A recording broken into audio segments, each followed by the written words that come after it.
Ys 10 is in a weird spot. Not only is it a game I previously reviewed, said review is also based off the PlayStation 5 version. It also decreases the desire to hear a full review. I mean, the basic gist is this is Ys 10 Nordics with a new location and some quality of life improvements. So, if you're undecided, it's the best version of the game, and if you already have it, then you only care about the new stuff. And for these reasons, I'm going to simplify things and just talk about the prospect of upgrading.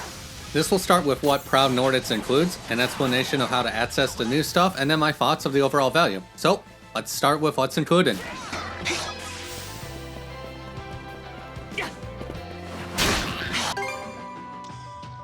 Ys 10 Proud Nordics includes the base game, all the original cosmetic DLC, various quality of life improvements, and some new content.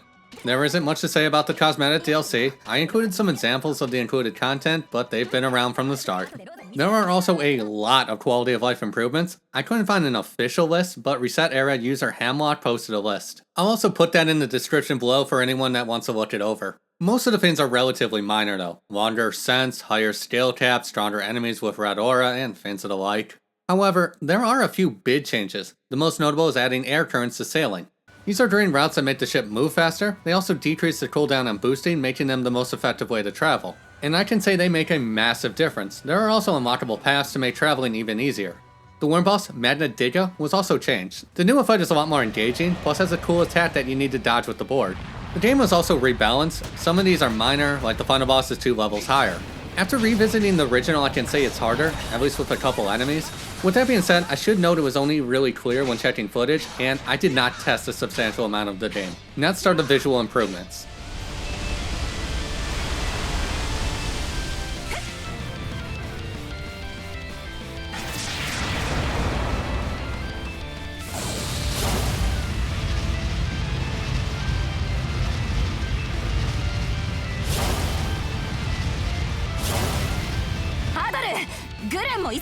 Cards on the table? I've never been a stickler for graphics. It just doesn't bother me. And personally, I don't see much of a difference. Like, the lighting is better at some parts and certain areas look sharper. I just don't think I'd notice without a side-by-side.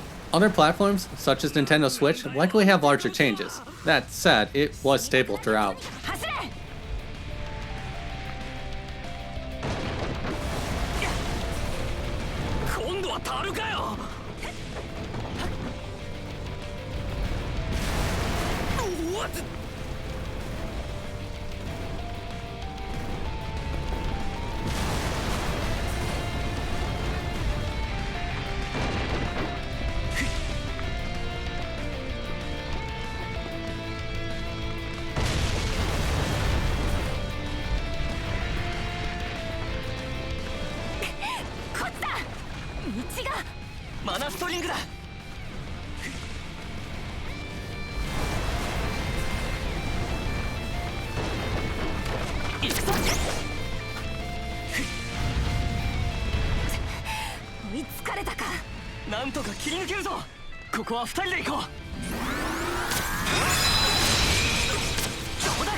In Chapter 5, you'll receive a letter telling you about a strange ship. Investigating the ship will give a brief cutscene that concludes with giving access to Öland Island. This letter and location do not need to be investigated prior to beating the game, though it's balanced with that in mind. Öland Island is also broken into parts, which you're supposed to return to throughout the story. These are mostly relating to power-ups and abilities. The fifth and final part is also only accessible on a completed save file.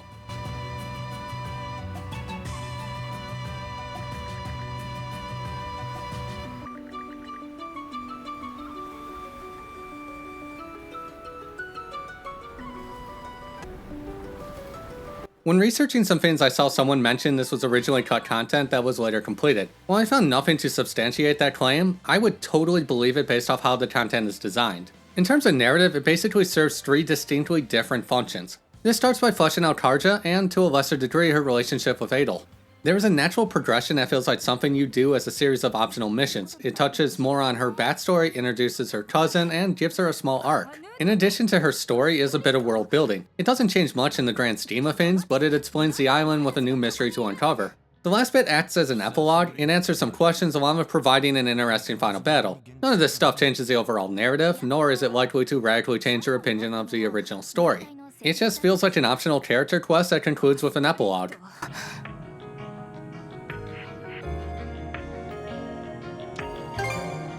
ああ、カヌートはマナ使いなんだ。でもってついでに私のいとこでもある。で、そっちのアストリッドはカヌートの盾の兄弟だよ。はじめまして、よろしくね。Öland Island is also rather unremarkable. It features a fairly standard design with most of the same puzzle variations. The fact it's referenced as a training ground furthers the idea that this was more foundational than supplemental content.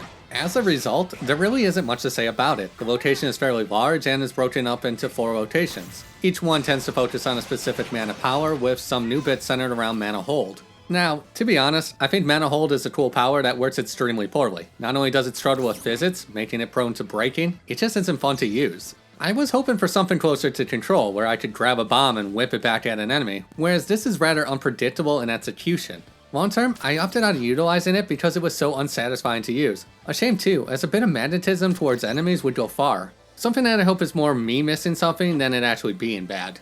It also isn't the most fun thing to interact with. Most puzzles are just making platforms to jump on.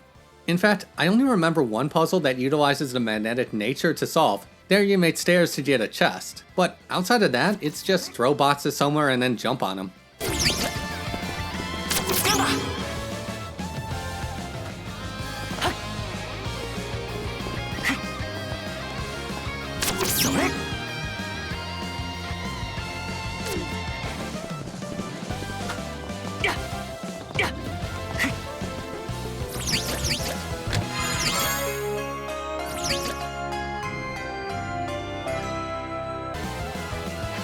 After completing the final fight, a new location called Muspelheim will unlock. This is basically a dungeon with some roguelite elements. The idea behind it is pretty simple. Even if the layout is unchanged, enemies, chests, and other elements will differ between runs. What ultimately makes it interesting is the timer. It starts at 3 minutes, with every positive action adding more time. Positive actions being things like opening a chest, breaking objects, or defeating enemies. To make things easier are a wide variety of modifiers, things like more time, increased chests, better quality items, or just better enemies. These can be changed freely once unlocked, making it easier or harder to achieve a new high score. Since this mode is centered around pushing players to their limit, it also makes it easier to get powerful mana seeds to further refine your build. Something I could see players enjoying, even if it's ultimately gaining power to further challenge said mode.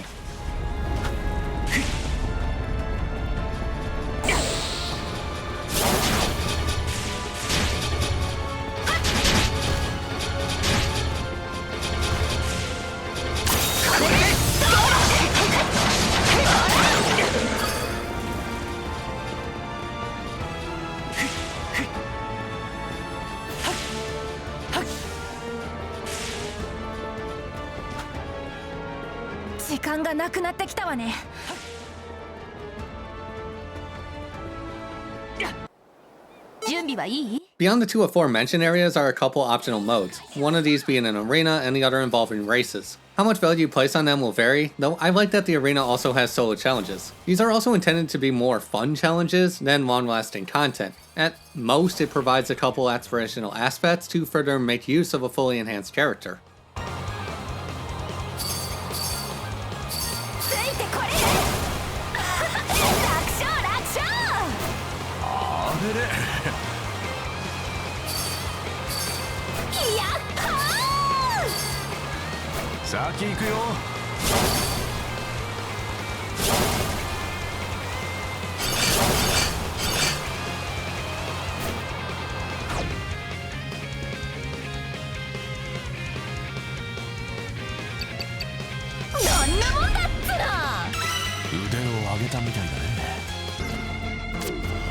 Now, the big question. Is it worth the upgrade? As mentioned at the start, it's without question worth it for newcomers interested in Ys 10. Unfortunately, it isn't so simple for existing owners. Even with the upcoming PC discount, which honestly should already be available, it's a pretty big ask. In my case, I finished the campaign in roughly 5 hours. Admittedly, this was slightly faster due to being over-leveled. I didn't visit every portion at the intended time. Still, I explored fairly well, found most secrets, plus defeated every enemy I came across. I've seen people throw around a $6 figure, which I could see, but I'd personally err towards 8 to 10 when everything is factored in. Ultimately, how much value comes down to 2 simple questions: whether you're interested in a bit of supplemental story or endlessly pushing towards greater challenge. Without that, I'd say it's a big ask, one that likely isn't worth taking. But this is just my 2 cents, and I'd love to know where you stand on it. Hey, thanks for watching. If you found this helpful, don't forget to leave a like, and for more content, please subscribe.